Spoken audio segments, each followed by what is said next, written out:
You are not a Microsoft slave. You own your device. Take your freedom back.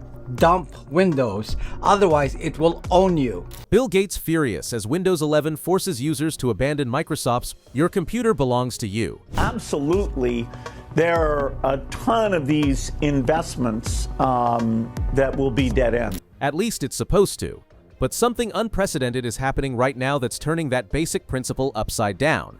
Microsoft's latest operating system isn't just disappointing users, it's actively pushing them away in numbers that have stunned even the company's founders. We're gonna leave.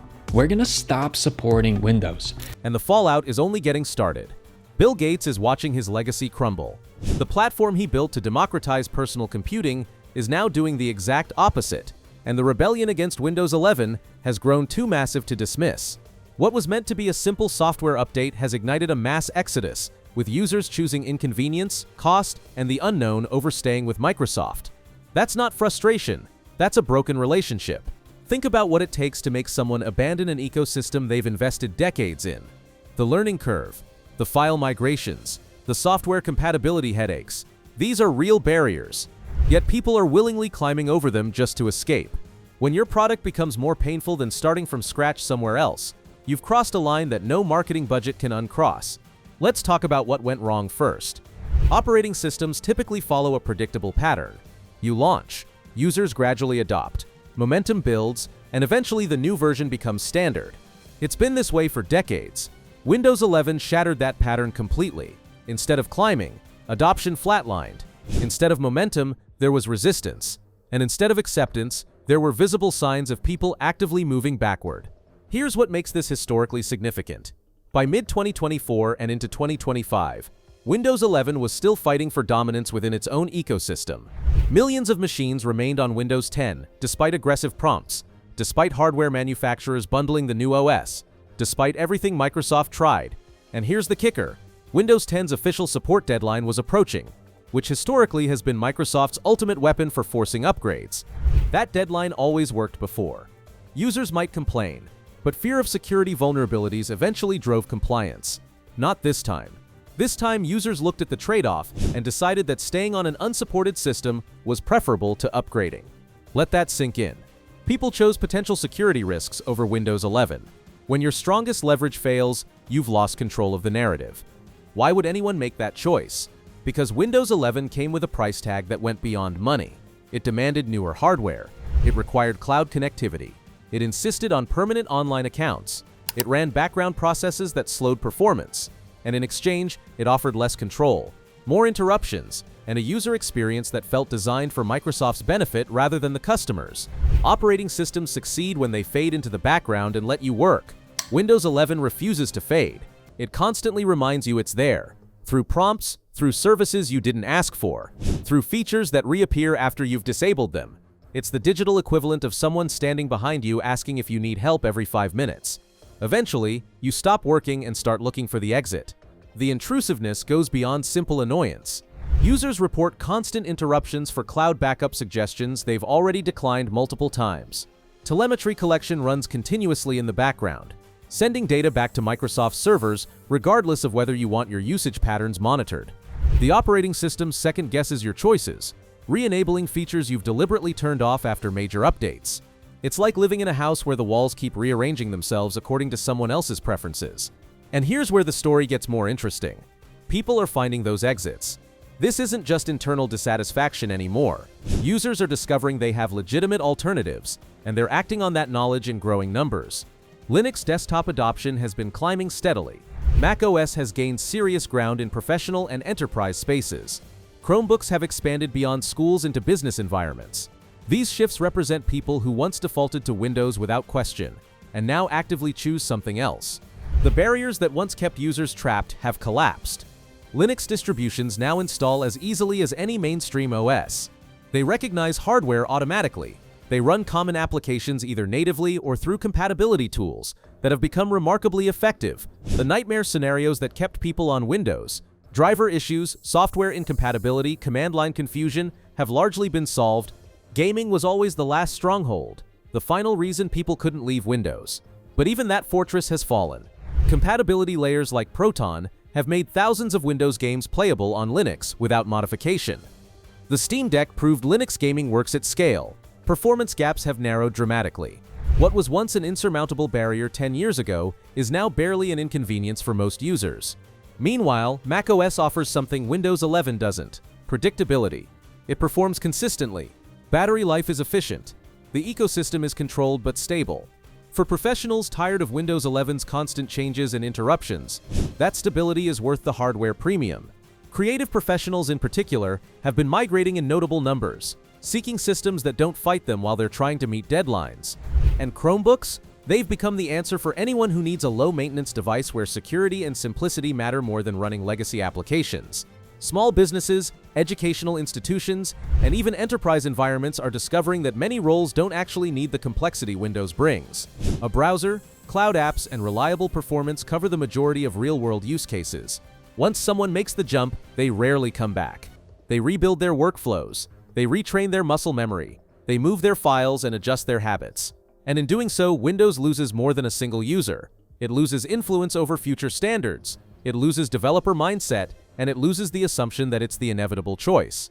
Every person who leaves weakens Microsoft's ability to dictate where the PC market goes next. The network effect that protected Windows for decades is unraveling. When everyone uses the same platform, compatibility concerns keep you locked in.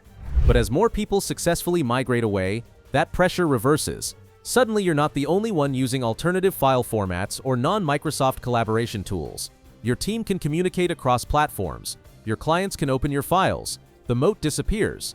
But the real damage Microsoft inflicted was through betrayal, not just bad design. Windows 11 looked at millions of perfectly functional computers and declared them incompatible.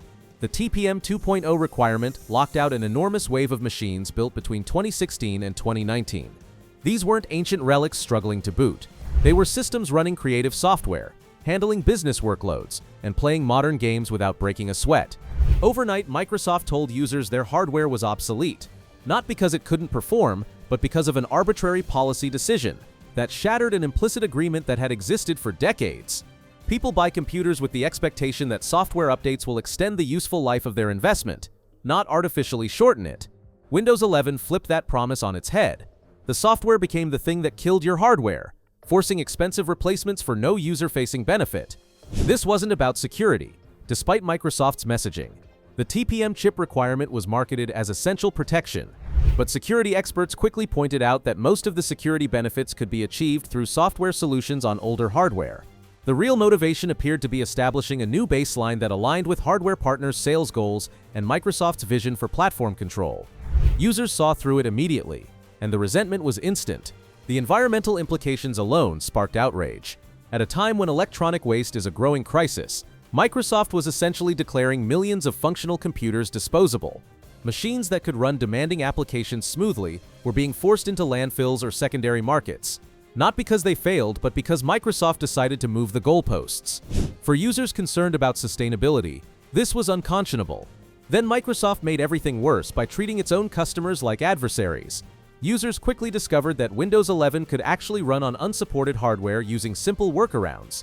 Instead of acknowledging reality, Microsoft began an escalating war against its own user base.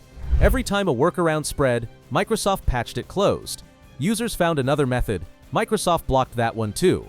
The operating system was literally fighting the people trying to use it. Registry edits that allowed installation got blocked. Installation media modifications got detected and rejected. Third-party tools that bypassed restrictions were targeted with warnings and compatibility blocks. Microsoft invested substantial engineering resources into preventing people from using software they wanted on hardware they owned. When a company dedicates that much effort to blocking capable hardware while ignoring genuine usability complaints, its priorities become crystal clear. And users noticed. Power users, IT professionals, and technically savvy customers realized Microsoft was no longer interested in compromise. By turning the upgrade process into a confrontation, Microsoft destroyed the collaborative relationship that had sustained Windows for generations. The message was unmistakable: comply with our requirements or be left behind. There was no middle ground, no flexibility, no acknowledgement that users might have valid reasons for their choices. Users had tolerated bugs before. They'd weathered bad releases. They'd adapted to controversial design changes. But what they wouldn't tolerate was being treated as obstacles instead of customers. And that's exactly what Windows 11 did. The relationship shifted from partnership to paternalism. with Microsoft deciding what was best regardless of user preference or need. The account requirement was another breaking point. For decades, Windows allowed you to treat your PC as a standalone tool. You turned it on, logged in locally, and worked. No internet required. No corporate server needed. Your computer was yours. Windows 11 fundamentally changed that relationship. Setup now increasingly demands internet access, cloud authentication, and identity credentials tied directly to Microsoft's ecosystem. Login information, settings, backups, and usage patterns all flow through Microsoft by default. Control shifted away from the user and toward the platform. For professionals, privacy-conscious individuals, and IT departments, this was unacceptable. The workarounds to create local accounts became progressively more obscure with each update. What started as a simple checkbox option became a multi-step process requiring command line intervention. Then those methods were blocked. New methods emerged and were blocked again.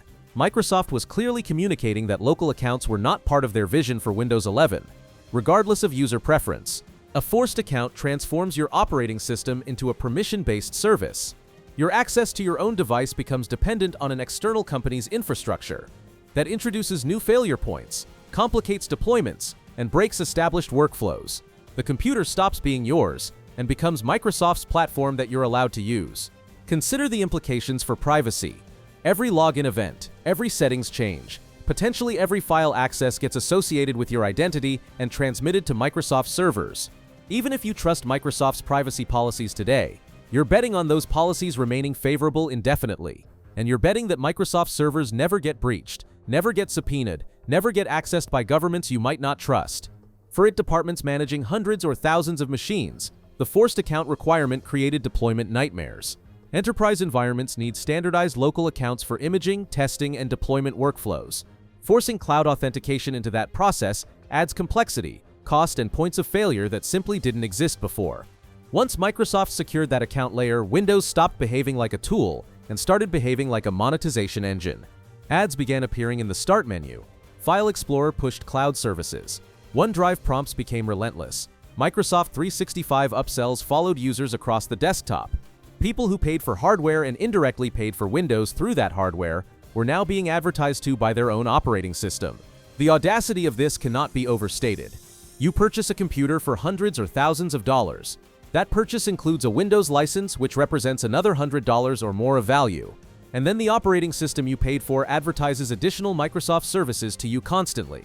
It's the equivalent of buying a car and having the dashboard display ads for the manufacturer's financing services every time you start it. Windows no longer existed to get out of your way and let you work. It existed to drive subscriptions, cloud storage adoption, and engagement metrics. The user experience became secondary to business objectives. Features were designed not around what made users more productive, but around what drove them deeper into Microsoft's ecosystem. The OneDrive integration exemplifies this perfectly. Cloud storage can be genuinely useful, and many users choose it voluntarily. But Windows 11 doesn't treat OneDrive as an option.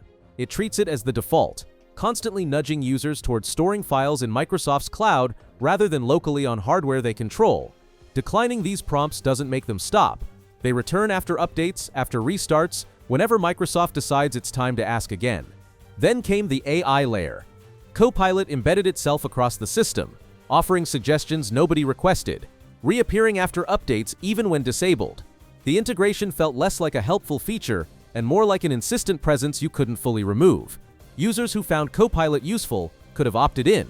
Instead, Microsoft made opting out a recurring battle. And then Microsoft proposed Recall, a feature that would continuously capture screenshots of everything you do, index them with AI, and store them locally. The backlash was immediate and fierce, because this crossed from annoyance into surveillance. An operating system that watches everything, records everything, and promises to keep it safe requires trust. Windows 11 had already burned that trust completely. Professionals handling sensitive information understood the implications instantly. Medical records, legal documents, financial data, proprietary business information, all potentially captured in screenshots stored in a searchable database. Even with local storage and encryption, the risk was unacceptable. One vulnerability, one malware infection, one unauthorized access could expose everything you'd done on your computer for months. The security researchers who analyzed Recall found the initial implementation stored data in an unencrypted database that any application running under your user account could access. passwords, confidential communications, sensitive documents, all available to any malicious software that managed to run. Microsoft eventually walked back the feature after overwhelming criticism, but the damage to trust was done. The fact that such a feature made it so far through development revealed how disconnected Microsoft had become from user concerns. And through all of this, performance actually got worse. Windows 11 promised speed and efficiency, yet real-world benchmarks repeatedly showed slower application launches, reduced gaming frame rates, and heavier background resource consumption compared to Windows 10 on identical hardware. Background syncing, telemetry collection, AI processing, and cloud hooks constantly consumed resources. For gamers, creative professionals, and engineers, these performance losses were measurable and unacceptable. When an operating system makes expensive hardware perform worse than before, users stop believing the marketing and start looking for alternatives. Gamers noticed frame rate drops in titles that ran smoothly on Windows 10. Video editors experienced longer render times. Developers saw slower compile times. The operating system was consuming resources that should have been available for actual work. The irony is profound. Microsoft justified the strict hardware requirements by claiming Windows 11 needed modern components to deliver optimal performance. But users with that modern hardware consistently reported worse performance than they'd experienced with Windows 10 on the same machines. The hardware requirements weren't about enabling better performance. They were about enforcing a new platform baseline for Microsoft's strategic objectives. Those alternatives found their first major adopters in professional environments. Law firms, design studios, engineering teams, and IT departments reported increased support tickets, workflow disruptions, and measurable productivity losses after upgrading. Some tested the impact directly and rolled back. Others stopped deploying Windows 11 entirely and began piloting macOS, Linux, or Chrome OS instead. Once an organization absorbs the one-time migration cost and sees lower ongoing support overhead, the decision becomes permanent. Windows loses entire companies at once, not just individual users. The enterprise migration stories are particularly telling. Companies that had standardized on Windows for decades began evaluating alternatives seriously for the first time. The calculus changed because Windows 11 introduced more problems than it solved. Support costs increased, productivity decreased, user satisfaction plummeted. At some point, the migration cost starts looking like an investment rather than an expense. Brand loyalty, once Microsoft's greatest asset, has collapsed. Longtime Windows advocates who once defended the platform publicly are now warning others to stay away. Social media filled with farewell posts from users who'd spent decades in the ecosystem. These weren't casual users hopping between platforms on a whim. These were power users, IT professionals, and technology enthusiasts who had built careers around Windows expertise. Their departures carried weight and influenced others. Loyalty was what allowed Windows to survive previous missteps. Windows Vista was widely criticized, but most users stayed and waited for Windows 7. Windows 8's interface experiments alienated many, but Windows 10 brought them back. Windows 11 turned that loyalty into embarrassment and regret. There's no waiting for the next version when you no longer trust the company making it. The developer community amplified the damage. Journalists who built careers covering Microsoft switched platforms and wrote about why. Engineers and IT veterans stopped recommending Windows in forums and communities. Developer sentiment surveys revealed hostility replacing goodwill. And developers matter because they determine where software gets built first. When they disengage, ecosystems contract. Windows started losing its gravitational pull as the default development target. Open source developers in particular felt betrayed. Many had contributed to Windows ecosystem projects, built tools and utilities, and helped other users navigate problems. The hostile treatment of users trying to install Windows 11 on capable hardware felt like a rejection of the collaborative spirit that had helped Windows succeed. Why contribute to a platform that treats users with contempt? Internally, the strain became visible through layoffs. Microsoft announced significant workforce reductions while simultaneously pouring resources into AI initiatives. Headcount cuts paired with aggressive platform changes signaled restructuring under pressure, not confident optimization. Windows, the stable foundation that built the company, no longer looked untouchable.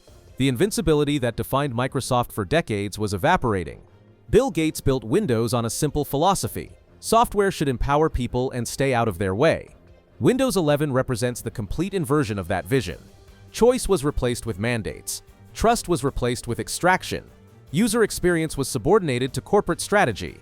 When a founder watches the platform that defined personal computing alienate the very people who made it successful, the frustration runs deeper than metrics. It's watching a decades-long social contract dissolve in just a few product cycles.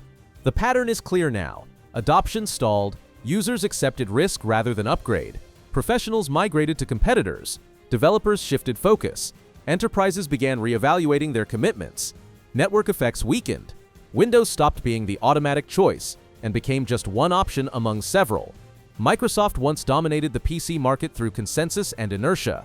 Windows 11 shattered that consensus by prioritizing corporate objectives over the people who built the platform's dominance in the first place. The question now isn't whether Microsoft can fix Windows 11 with updates and patches. The question is whether they can rebuild the trust they've destroyed. And trust, once broken this thoroughly, doesn't return through feature updates. It requires fundamental changes in philosophy, approach, and respect for users. Nothing Microsoft has done suggests they understand this yet. So here's the question that matters. Would you stay loyal to an operating system that treats you like a data source instead of a customer? The answer, increasingly, is no. And that's a problem Microsoft can't patch away. The exodus is real, it's growing, and it represents the beginning of the end of Windows as the undisputed king of personal computing. Bill Gates' legacy is unraveling, one frustrated user at a time.